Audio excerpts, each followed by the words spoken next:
So this is a story about the power of getting yourself into receptive mode through not only accepting but embracing your imperfections. The story begins at the end of my father's life, as we know it, at the sunset on or in Nosara, Costa Rica, last week. It was the most magnificent, sheerly beautiful sunset I've ever experienced. Not just because of the awesome beauty, but the feeling that I was able to experience being there. I had been studying and talking about living the life of my dreams with some incredibly beautiful people from Kindness Yoga. Thank you, Patrick and Cameron and everybody else. And I was able to sort of be massaged open through that experience, and then learning of my father's passing. The synchronicity of it all is absolutely stunning and perfect. And I got this message from my father in that sunset about 12 hours, not even, after I'd learned of his passing, that he needed me to go to the other ocean. I was on the Pacific and I needed to get to the Atlantic, obviously to support my mom, who was there in Miami. And got myself there the next day through a number of miraculous events, seamlessly, perfectly. And when I got there, I had a chance the next morning to take a walk on the other ocean. And I, having received that signal from my father, made sure that I did that. And as I'm walking on the Atlantic, I'm experiencing this unbelievable contrast between the Pacific and the Atlantic. The Pacific was warm and gentle and smooth and flat as this yellow pad, and just so inviting. And the Atlantic that morning at sunrise was just highly sloped and eroded and windy and gnarly and just a little bit badass. And I said to myself, that's what my dad was signaling, that he wanted me to understand his two sides and his contrast. And sure enough, the next day as I was delivering his eulogy, that's what I spoke about. And it was beautiful, and people that knew my father well, I think, really got what I was talking about, because he was both. He was certainly warm and gentle and inviting and loving and kind, but he also had a distant and removed and gnarly side to him.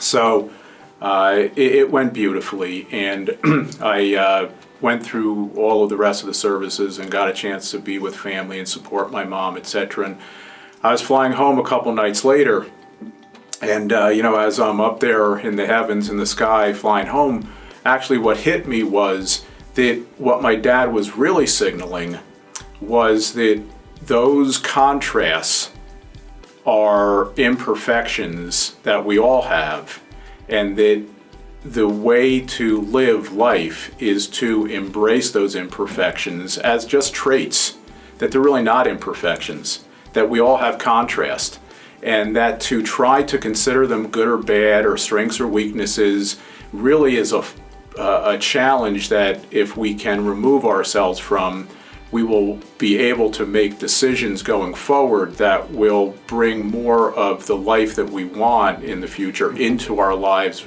quicker and more expeditiously, more frequently, because it's really all about not the quantity of decisions we're making, it's the quality of decisions we're making. And that's why I'm talking to you about this, because we are in the business of making important decisions and helping people make important decisions about hiring and about interviews and about career moves and about acquiring a talent.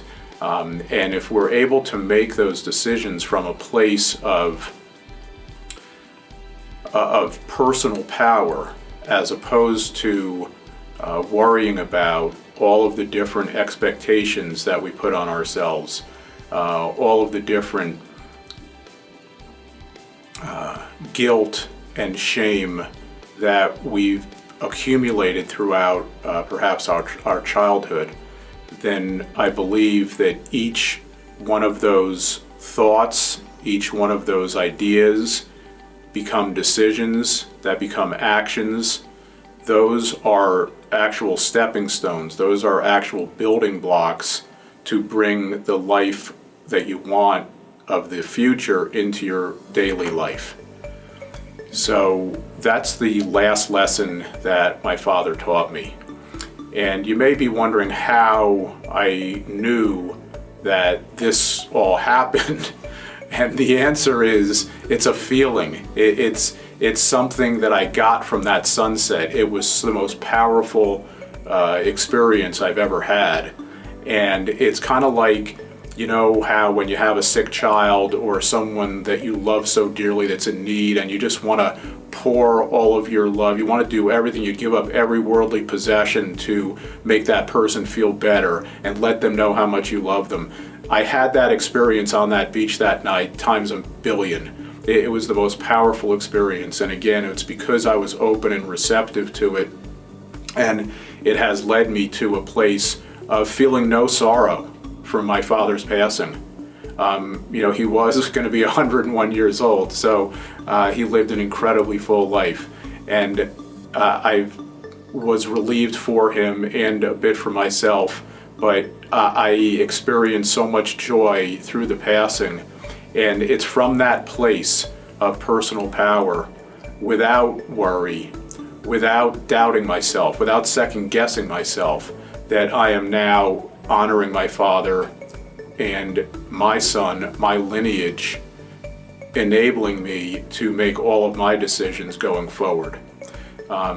It's normal, maybe not, maybe paranormal, coincidental, all these different things that happened. I choose to think not. I choose to think miraculous. And at the end of the day, that's what it's all about, is making those decisions for yourself and choosing wisely, and working from that position of power and embracing those contrasts that you might see as weaknesses, and realizing they're just a part of your unique, perfect being. And I hope that helps us all make better decisions and bring more joy into our lives. Thank you.